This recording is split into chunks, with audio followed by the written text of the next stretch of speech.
and welcome back to the Talkoffame podcast. I'm Kylie and I'm so excited to welcome Sarah Gibbons to the show. Welcome to the show, Sarah. I'm so excited to have you on. Thank you for having me and for being patient with me over these last couple of weeks since I had to reschedule, which is very unlike me, but I'm delighted to be here with you this Not morning. a problem. So, as you live in LA, and that is something that over the last few weeks is kind of going all around the world is a fires. Like, how are you kind of navigating the challenges posed by the fires right now in LA? It's a big question. How am I navigating it? Well, first and foremost, I'm navigating it with my husband, and that is a huge, huge help.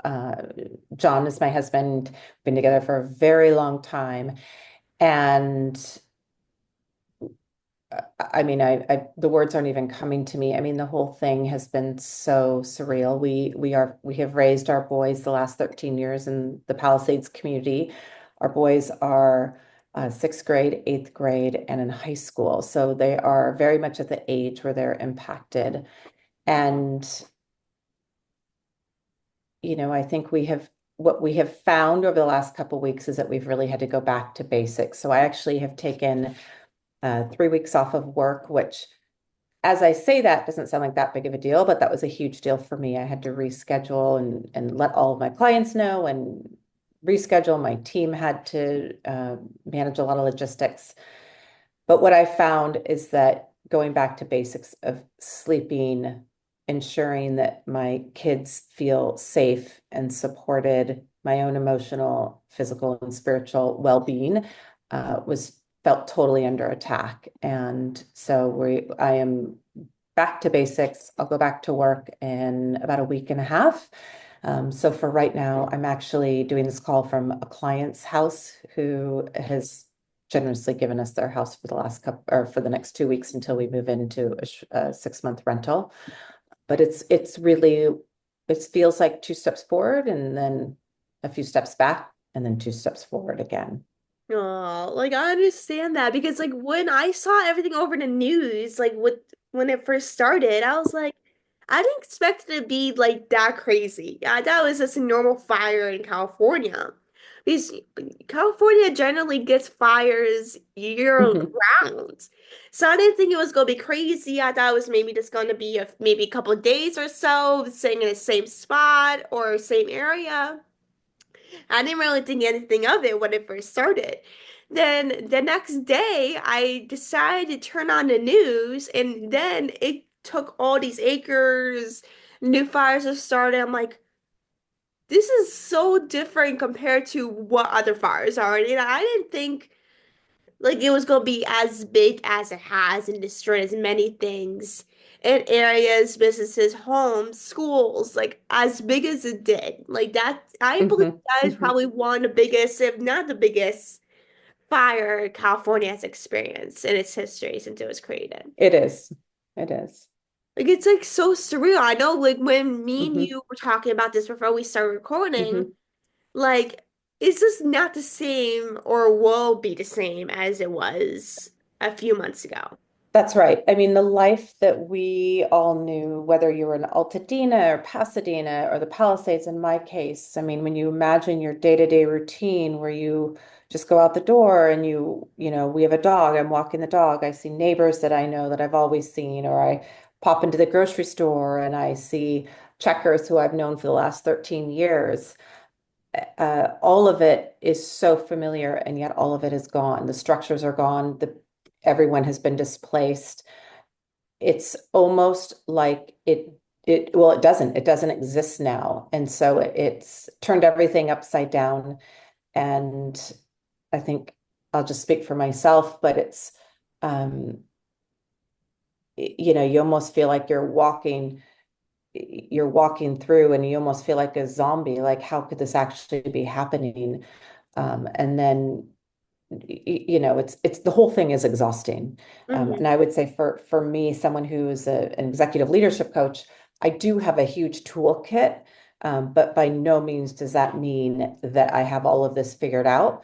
I If anything, I'm looking to my people who support me, my coaches, my dear friends, my family, my clients who have shown up for me in ways that I just take my breath away. And thank goodness for that. That's the most important thing. Like I know, like especially during these times, that's when people really start to gather together, especially like when COVID happened.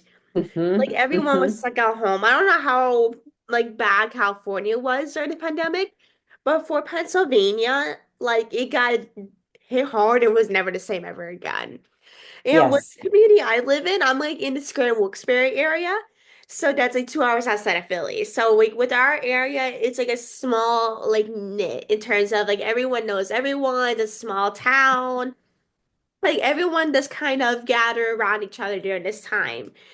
And this most of our calls are kind of like this on Zoom. And Hmm.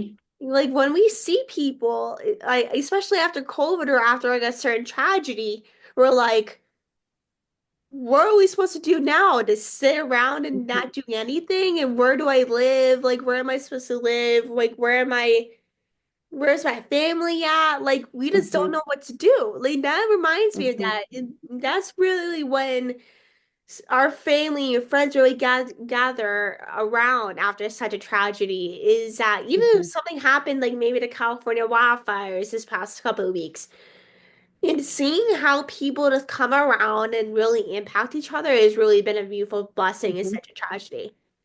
Hmm. Absolutely. Absolutely. So you had a remarkable career journey from working with companies like Amazon and IMDb to founding your coaching practice. Like, what led you Mhm. to transition from the corporate tech role to focus on spiritual psychology and transformative Mhm. leadership? Well, I didn't know what I wanted to do out of college, and I had the good fortune of starting my career in Seattle and working for companies like you mentioned, Amazon, and I loved the people, I loved the fast pace, but what was lacking for me was a real sense of heart and feeling like I was being of service. And one of my values, and I think it's been there ever since I was a little girl, was really feeling like I was making a difference. And at the same time, I was in a career that was lucrative and it provided great perks, traveling, eating out where I wanted to go, all those kind of things that, help you enjoy life in that regard.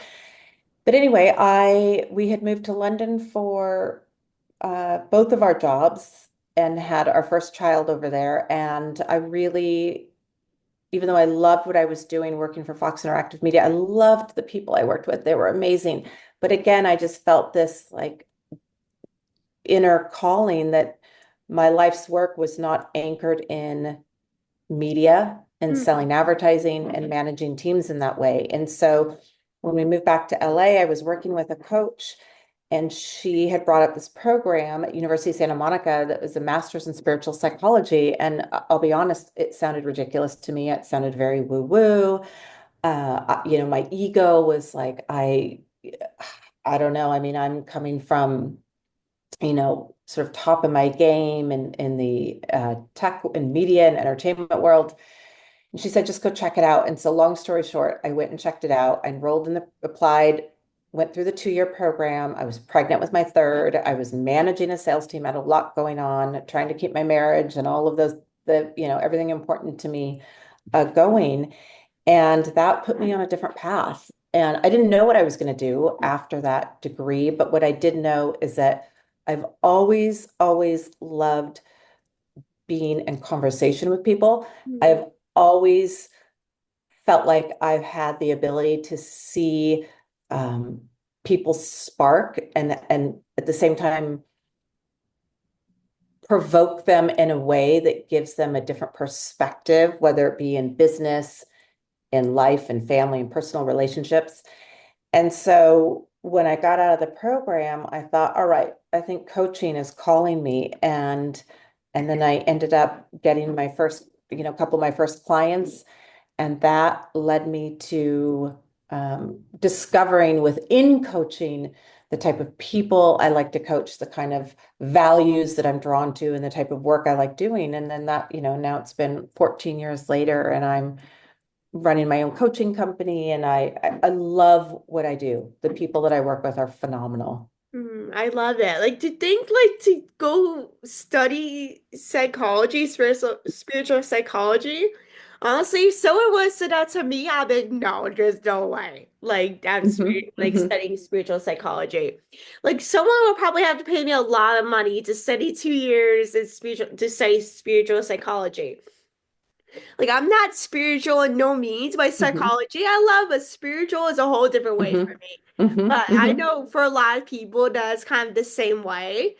But like to Hmm. study that, to leave London and move to California after Hmm. living there for a couple of years and working with a big, like a decent amount of job, and but to like move and to get a new, like to study and get a new degree is something that not a lot of people generally do after their Hmm. first 4 years of college.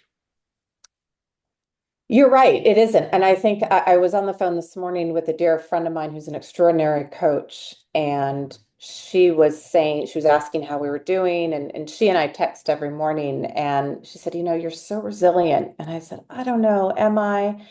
And I think I am quite resilient, but I really value experience. Yeah. And I also really value truth, living in truth. And for me, that means in my work and in my relationships.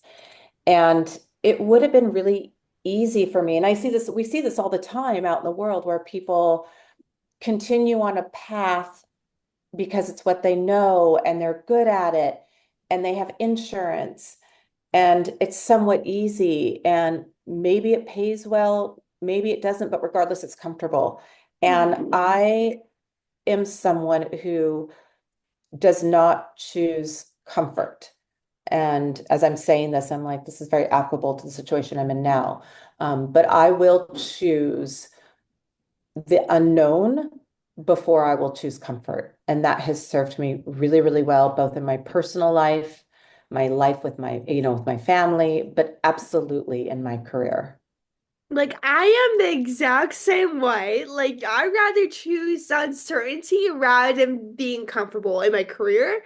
Because I was like, I'm the type of person I would go for something even though I probably won't think about it. I'll just don't think twice and I'll do it no matter if I'm covered with it or not. And I Hmm. know a lot of people are like that. And that is something that I know scares me like in a million different ways. And that is why I should think about it before I actually respond to the message or an email. Because even though you should face the uncertainty and be okay with being uncomfortable in your career. It's okay to grow, but at the same time, you have to deal with what you're comfortable with in your career. Hmm. Not do something that you are not used to or what you've done before, which is something to Hmm. do often to see if you're okay with it and if you like it or don't like it. But you really have to face with the uncertainty, especially in this career, in your everyday life. You really have to. Absolutely. And like, Absolutely. what was kind of like the biggest challenge for you? I know you've been doing this for a very long time and stuff. Mm. What was kind of like the biggest like challenge for you personally with Ah, taking risk and being uncomfortable and taking new stuff? well, gosh, there's so many. I don't even know if I could pick one. What comes forward for me in this moment, and this is very applicable to my life right now, given the impact we've had with the fires, is growing my muscle around self-trust. So moving from corporate to being an entrepreneur means you don't have dedicated income coming in. Mm, And now remember, I had two kids at the time. I had a husband, we had a mortgage, all the things that just sort of happen as you start to, when you're adulting. And really trusting that I had the ability to create clients, to grow this business, to create income. Also trusting that if I made a mistake, that I would be able to course correct, that it wasn't going to take us completely down. So I think there's been the muscle around self-trust. Also the trusting around God. I mean, my relationship with God has evolved over the years. Um, and I think especially now, given the situation, not knowing where we're going to be in 6 months, what the future holds for us in the Palisades. What does that mean for my kids' schools? What does that mean for, my own business and how it's been impacted? So it's both, really growing the muscle of learning how to trust myself, but also learning how to trust that God has my back. And when I do fundamentally believe that when any of us are intentional and when we take action, depending on what you believe, whether it's God, whether it's universe, spirit, that they meet in the middle. And that's when, Hmm. you know, those moments of like, oh my gosh, I can't believe this is happening. But that's when things start to fall into place. And so, I think I didn't always have clarity when I was growing my business. Hmm. When we step into the unknown, we don't really have a rule book for how it's going to go. We have ideas. Hmm. And even similar to right now, I don't have a lot of clarity, but I can still set an intention for my day and I can still choose a quality in which I want to show up in that will help guide me. And so I have some practices that I put into play, but I think at the end of the day, it's really been growing my muscle around trust. That is such a big thing. Even if you are in a certain career or not, that you need to trust maybe your coworkers, whether you're in corporate, you're in entertainment, it can be anything. Trust is the biggest thing that you have to kind of do, especially around this time with the fires and the way things are right now Hmm. in our worlds right now. Trust is all we need, and to really find our really safe space to talk to other people. As you said Yes. before, you talked to your friend this morning about the fires, and they were asking well, how you're doing, and you need that safe space Hmm. because like you Hmm. need to have someone that is there for you when you need it. And whether Hmm. it's through devastation or just to have a normal conversation, it can be anything. And Hmm. whether you're dealing with a certain thing, like life gives us heartaches, don't get me wrong, but things always happen for a reason, even if it might Hmm. not seem like it for a reason, Like Hmm. even though, like, I'm the type of person that, like, if something doesn't, like, come off as I thought it would be, I literally go head over heels for it, no matter Hmm. over a certain situation. And that is honestly not the safest thing for a lot of people because when I think about something, I become obsessed with it. And if it doesn't turn out the way I want it to, then I get upset over it. And that is a Hmm. way I know a lot of people are as well. But to become Absolutely. really just no not become obsessed with it but manifest it to happen Hmm. is such a big thing. Even if it doesn't happen immediately, it will happen no matter what. Hmm. Hmm. Totally. Very well said. So to wrap this conversation up, so with your upcoming executive coaching program, the board launching this spring, what are your goals for this program and how do you envision it empowering leaders to drive meaningful change in their industries? Oh my gosh. This is my program called The Board, which this will be, I think, my 6th year running it. And normally we start it in March, but we have moved it back to the end of April this year. Even those who are not impacted, don't live in LA, have been impacted by the fires. The Board is a program that I created because I couldn't find it and I wanted something like it for myself. Mhm.